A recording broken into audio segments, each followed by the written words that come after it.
সকালবেলা কি এলো এখন পার্সেল? সকালবেলা 1 টাকা দিয়ে বলছি দে। 1 টাকা আমার কাছে নেই, খুঁজে। দে না দে। তাহলে বলবো। নান্টু ঘটক থেকে দিতে হবে। দে বার কর। নান্টু ঘটক থেকে 1 টাকা বার কর। 1 টাকা? এই জানো আমি চোখে দেখতে পাই না। আর 2 টাকা থাকলেই দে না।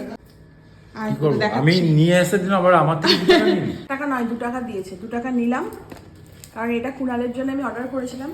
আর পয়লা বৈশাখ স্পেশাল। পয়লা বৈশাখ স্পেশাল। জামা তো দুটো দিয়েছি, না আরো না, তো এটা দেওয়া না উচিত বাইরে ছিল। থাকা দরকার। এবার গন্ধটা শুকে বল। গেটারটা দেখেছিস? পাটটা ফাটি। কি সেন্ট?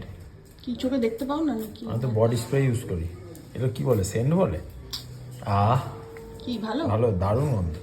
জানি না তোমরা ব্যবহার করো কিনা, বাট মেন্স পারফিউম না আমারও খুব ভালো লাগে। দারুণ পারফিউমের গন্ধটা, দারুণ। আমি না রিভিউ দেখে এটা নিয়েছি। হচ্ছে নিউডের expose yourself Manhattan Hills. এই পারফিউমটা এটা মেনদের জন্যে, বাট চাইলে আমার মতন মেয়েরাও ইউজ করতে পারবে। গন্ধটা কেমন? খুব ভালো গন্ধ, সত্যি বলছি। আর পারফিউম কিনি না, তোমাদের সামনে আমি রিভিউটা দিই, আর তোমরা অনেকেই কেনার বেশ পছন্দও করো এই পারফিউমগুলো। তো নিউডেরও এই মানে মেন্স পারফিউম এটা, আমি লিঙ্কটা ফার্স্ট কমেন্টে দিয়ে দেবো, তোমরা চেক আউট করতে পারো। দারুণ দারুণ। দিস না তবু আমি তোকে দিলাম, দেখ। আমি যে তোকে দিয়েছি না, এরকম পারফিউম লাখ লাখ হয়ে যাবে। তোমাদের দেখাবো কি দিয়েছি, দাঁড়াও না।